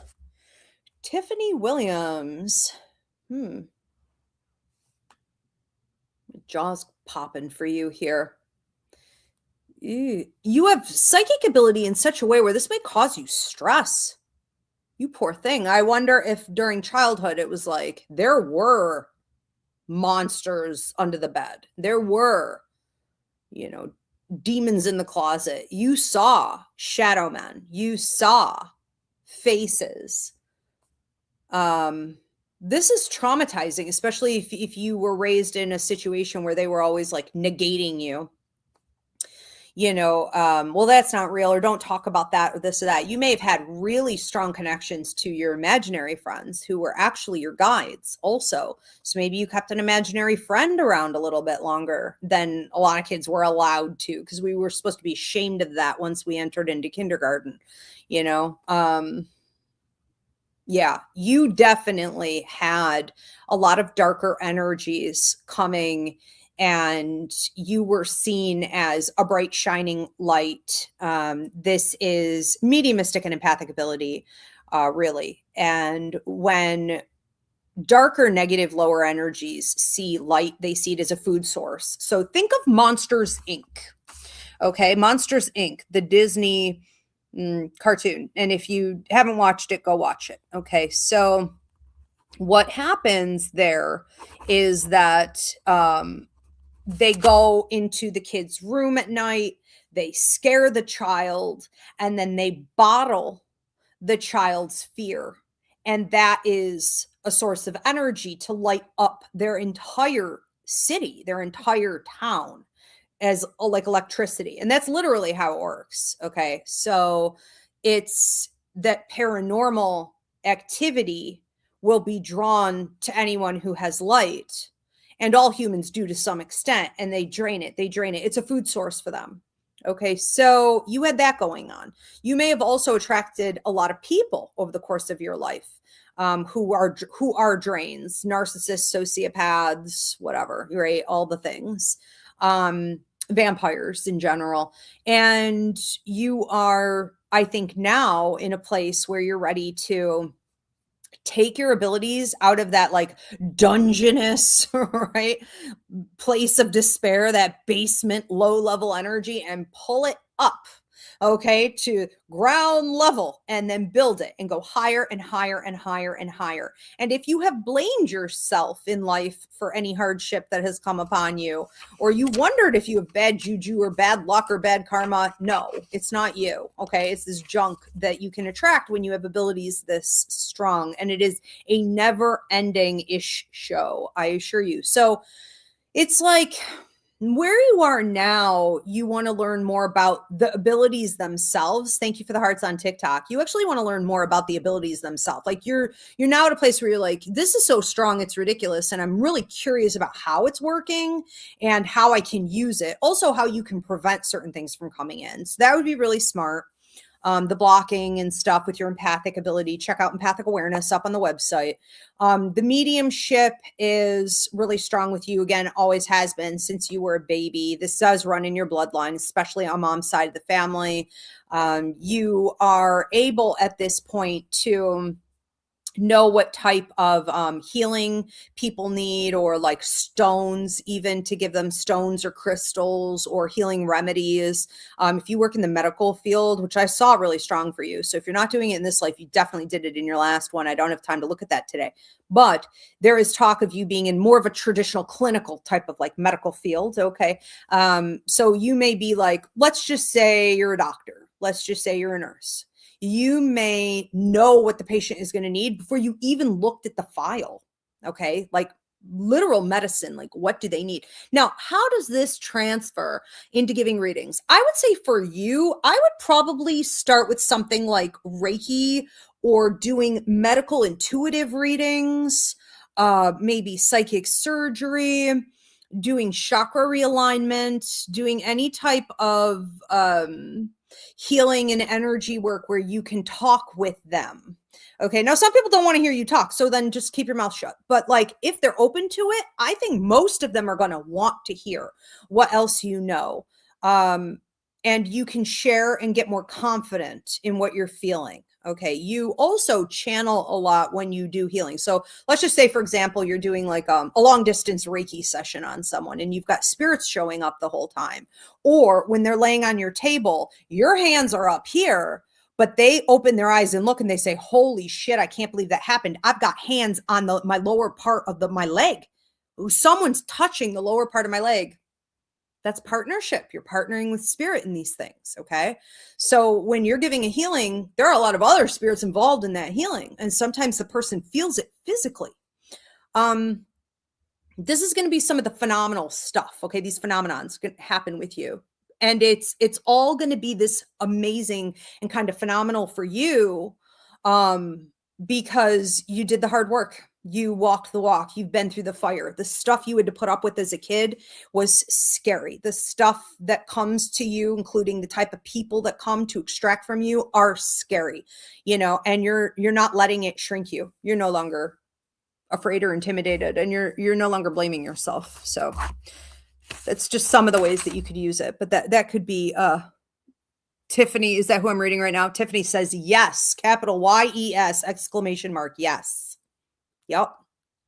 There's a reason for all of this. And people like to act like, you have magical thinking or, schizophrenia, although a lot of schizophrenics are the best mediums I've ever met. But they want to say that you have some type of a disorder, or that, it's part of the DSM-5 or it's psychosis, or they want to say that this is for entertainment purposes only, or, they want to make it, they want to minimize it. They want to turn it into a problem, or they want to turn it into something that's just kind of like interesting. And it's serious. We should know this language. These were our roots, our indigenous native ancestors. And even if you don't have that bloodline, wherever you came from, they knew how to use this information. It is society and religion and capitalism and the patriarchy that came in and divided us away from all of this so that they could keep the power. And it's gross. Okay. So it's time for us to get back in touch. Tiffany says, in addition, Um, I always thought I had things following me as a kid. Yeah, and that's really creepy. It's probably creepier today to hear you were actually like 100% right, and that was totally happening to you.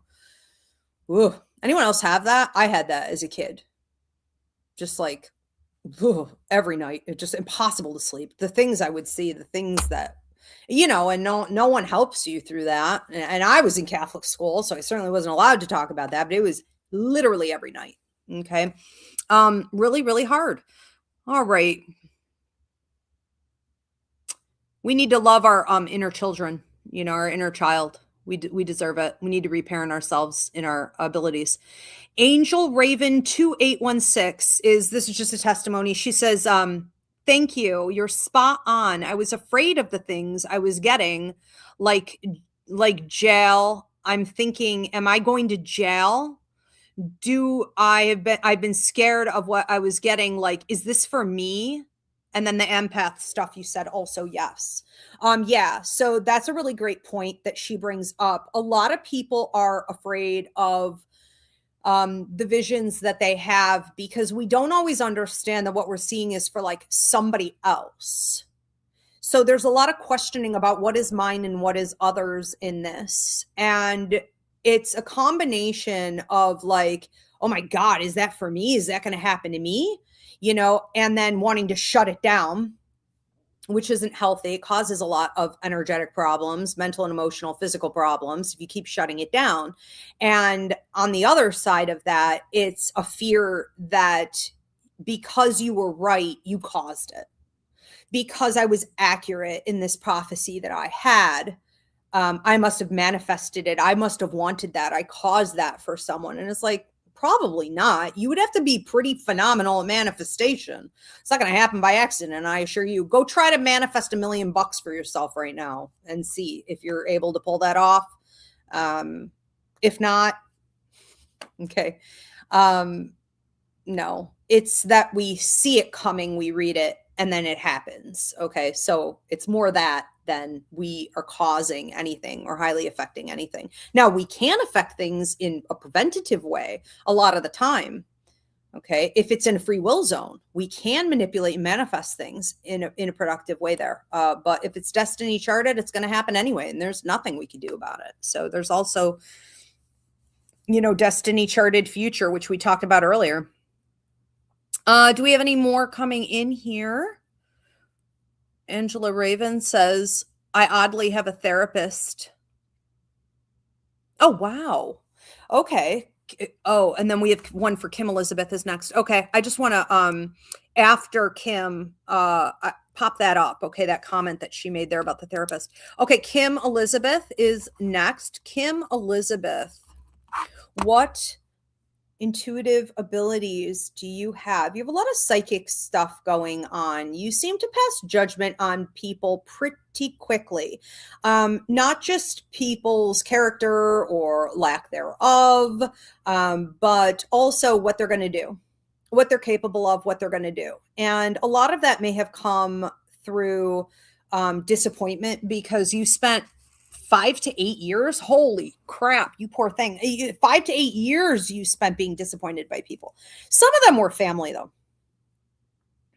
Not that makes it less. Okay. But some of it was in the workplace. A lot of it was in the workplace. Some of it friendship or love, like a love partner, love partnerships. So, you were there. We don't have to go through it. But anyways, you went through 5 to 8 years where it was like, I'm going to believe the best in people, but your gut was repeatedly telling you to run, to cut them off, that they were going to do something like rank. It was like, I have to give them an opportunity to do the wrong thing. I'm going to trust their words. They're saying they're going to do the right thing. And then you had a bunch of experiences where it was like, you felt obligated to almost like hold space. Okay. And a lot of people have that. You feel something in your gut and you're like, until I have proof, well, what can I do until I have proof? By then it's often too late. No. So you've learned by now, after 8 years of test and trial and tribulation there and being double-minded and going back on your intuition a lot, you learned about how accurate you are. You learned about how much time can be lost and wasted and opportunities can be wasted, right? And how much heartbreak and heartache you can go through because of that. And so now where you are, you're extremely disciplined in paying attention to your gut. I think you're more disciplined than you even recognize that you are. Now, there are still some people in your life you're going through testing phase with. And so it's like, I shouldn't be doing this, or I shouldn't be leaning into this. And you do it anyways. Be careful. I think where you are now, you're trying to get more detail out of that. And that's what you should be doing.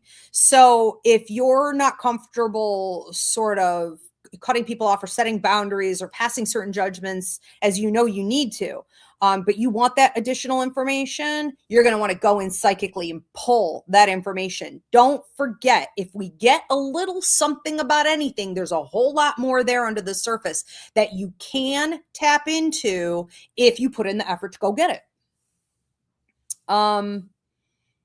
The other thing I'm seeing with you is accuracy in, so not only people, but the way people are going to make situations play out, but I'm also seeing timeline.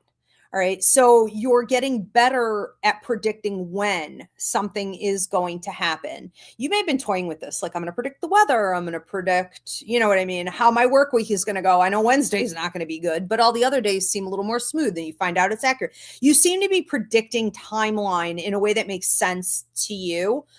This could also be bringing in money. My palm is itching. So maybe in recent, like the last 2 years, but like a year and 7 months more increasingly, and 3 months increasingly, you've been making more money because you've been making more accurate predictions about things and moving in accordance. I don't even know how much you're clocking this.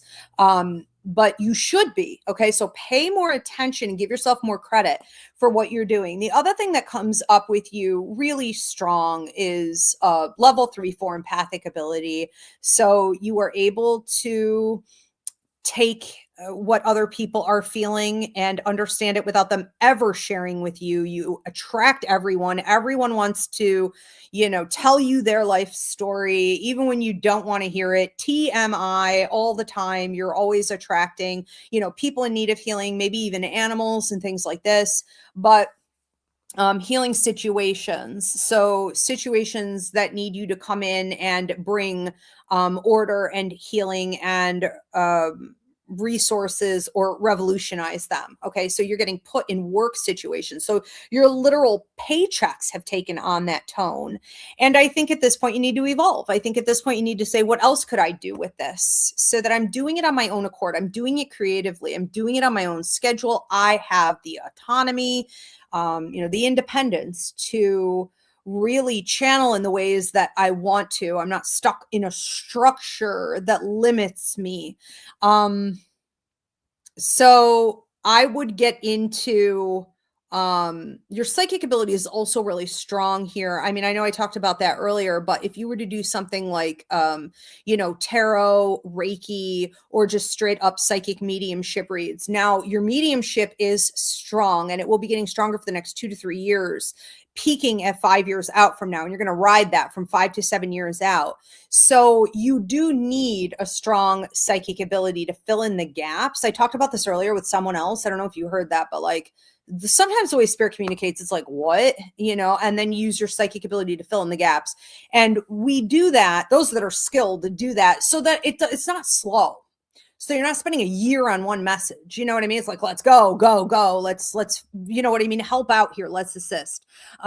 So that would help for your mediumship to, move more quickly and have more detailed messaging in it. But you seem to attract a lot of the grandparents, the ancestors, and babies and children, which is a little bit peculiar. Can have a lot to do with people needing to heal from very specific things like abortions or miscarriages, or the loss of a child, or not being able to have children. A lot of women today won't be engaging in that, and there's a limited amount of time to do that. They won't be engaging in that. And we're talking internationally.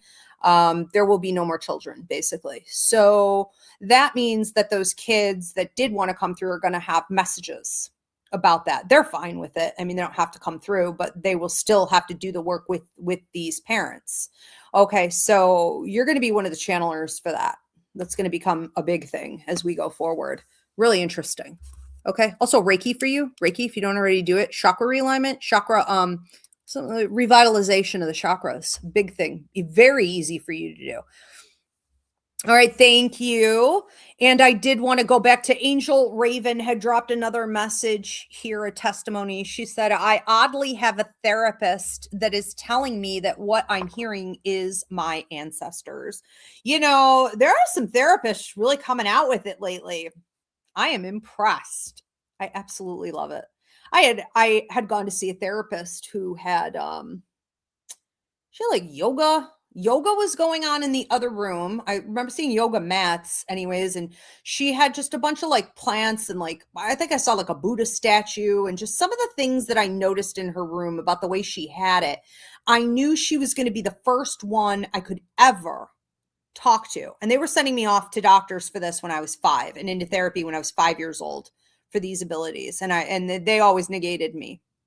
And filled me up with drugs and misdiagnosed me, then would come back and apologize and come up with a bunch of other misdiagnoses. And I knew she was the first one based on the way she decorated her office. And it was an incredible experience. It was the first time I ever talked, to a therapist where I felt like it really helped me significantly. She was, just mildly suggesting things in regards to, meditation and intuitive intelligence in the spirit world and empathic ability. But it's where it's at. And they all need to get onto it or get out of the way, because it's not helping to keep suppressing this. They're doing the damage and they're collecting the cash from it for sure. Missy Calvillo. Missy,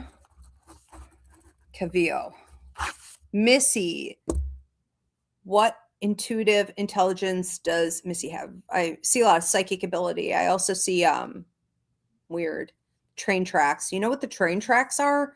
So when you have train tracks or you live by or you're by water, okay?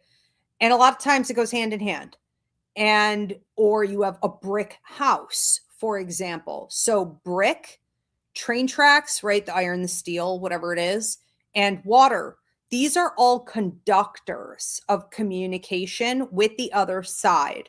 They also hold stories. They hold energy. They tend to hold also spirit activity, paranormal activity.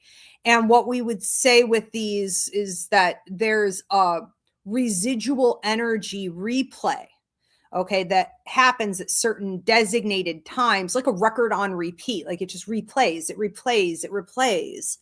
at because it was a dynamic event, like a murder or a death or something really great happening. Sometimes it's like, I don't know, a parade or something, a festival, a lot of music or people gathering, ceremonial spots, almost like portals, right? So wherever you have any of these three elements, and sometimes a lot of times we get it all at once, right? Like where I am, bottom of my house is brick, train tracks are right over there, and the water is behind me.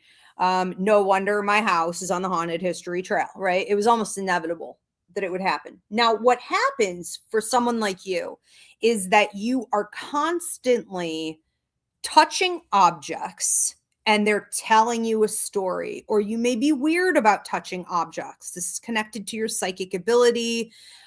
You are knowing that certain objects carry energy. So maybe you have almost like, I can't prescribe a diagnosis, but like OCD-like symptoms where you don't want to touch certain things. Maybe when you go shopping, it's like, oh, I can't have that roll of toilet paper. I have to go back 5 or 6. That one's clean. There's nothing on, no one else's energy. Okay. On that one.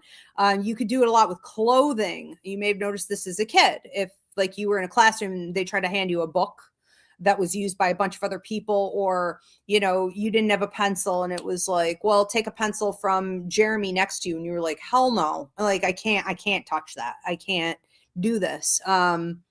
There can be energy sensitivity to objects, atmospheres, places. And this can also mean that when you go by train tracks, you're near water, again, the things I mentioned, or you're outside of even like a brick building, you are going to have flashbacks to what happened there. So it's your clairvoyance kicking in, like you're watching a movie in your head. You can replay everything that occurred.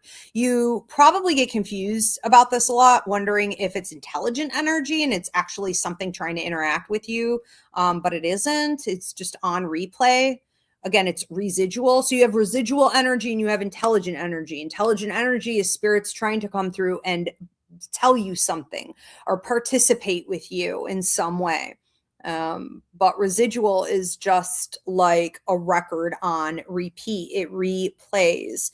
It's all dynamic occurrences. So it can seem very dramatic or traumatic, the things that you see. You could also be really drawn, as these abilities increase for you, to things like antiquing, because they hold, so many objects hold energy, or paranormal activity. You could also feel a resistance to that. Like you can't even walk into an antique store without vomiting or getting dizzy or numbness in your face. Okay. It depends. It could be overwhelmed. So there's a lot there that you could work with, especially in regards to storytelling on the past. This is just an example, but one of the things I get hired for a lot, and I really love doing them, are historical tours. So I work with like Explore Buffalo, and I do Buffalo double-decker bus tours, and I do like all these gigs where I'll go through like maybe cemeteries, or I'll go through different parts of a city, or I'll go through historical buildings. And the docent will talk about, I do say Gray Cliff. Okay, so Frank Lloyd Wright's architectural spaces. So the docents will talk about the history, and I will give the storyline of the paranormal activity that is happening there, the old things that happened there, who was there, who's still there, what occurred. These are things that aren't going to be written in the books. These are things that everyone who's there, as part of the audience there, like they can sense it, but they can't define it. And you could be very skilled at defining it, Missy. So I think you need to look a little bit more at what stories you really want to tell, in regards to your abilities and how you want to help people with it, because we also have to remember that people's energy tells a lot of stories, right? Past life energy, their current energy from this life, that past, and certainly their future. And so that's another way you could offer healing to people, is by helping them to tell their stories a little more clearly. To be sort of a soundboard, a bit of a mirror. A lot of people are very confused about what they're going through. And it's like, you just have a way of being like, this is what it is. Okay. Filling in the blanks, and then knowing what they need. Okay. Which is also part of your empathic ability. Yeah. You can do a lot with this. This could be fun. You could also get into paranormal stuff. We are going to move on to another one. And next, this is a testimony. So Tiffany says, thank you so much. I definitely need to learn a lot. You are welcome. There is so much to learn in this. Absolutely. And Angela Raven, this is also just a testimony here. I'm really glad to have finally sort of talking and meeting you and see how you work. I've had many people I met talk about you. I'm in Buffalo, New York. I don't make much money, so I hope to get a full reading. Well, that's awesome. Yes. Tell everybody I said hi. Yeah. So the school was in Buffalo, New York, like Williamsville, Buffalo area for 10 years, I want to say, maybe more than that. Yeah. So a lot of people from that area, that's kind of where all of this started. Very exciting. And okay, very good. So we'll do last call. All right. So this is the last call. If you want to get an intuitive ability assessment right now, you're going to go ahead and drop your $10 donation. You could drop a specific question if you have one, or I could just tell you what abilities you have. If you would prefer to do this privately or to gift this to someone else, you can go up on my website and click intuitive ability assessment, and I will send you a voice clip. Also, if you need to book a private reading, I do work internationally. It's a simple self-booking system, and I try to offer a lot of different time zone options. But if none of those work out for you, you can always get a video reading. So go to Ivy Rivera Psychic Medium.com. And Missy says, thank you. You just confirmed what I already felt I knew. Yes. And that's how this should be mostly for you guys, is like, I kind of knew that, you know. Tons of fun. Also, just a reminder before we wrap this up, that the registration for the psychic mediumship course is about to close. The class begins February 3rd. If you have any questions about the course, you can message me, of course, but you can also go back and watch the live Q&A on the psychic mediumship course that was just published a couple days ago to my YouTube channel at Ask Ivy the Medium.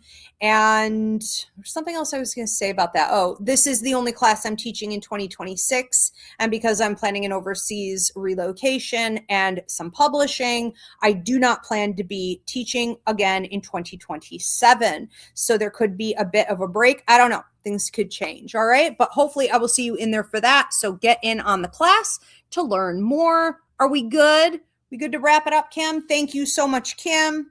Thank you, Spirit. Thank you, everyone, for tuning in. I will see you guys back here on Sunday for Roots Revival Interfaith. The sermon topic is how to protect yourself in today's evils. So we are going to be talking about different rituals that you can use that have been hidden by society, taken and stripped away from us in protection to deal with some of the really toxic things that are going on in today's world. It is as it sounds. So I will see you back here on all these platforms, 9 p.m. Eastern on Sunday. Have a great night, everyone. Thank you.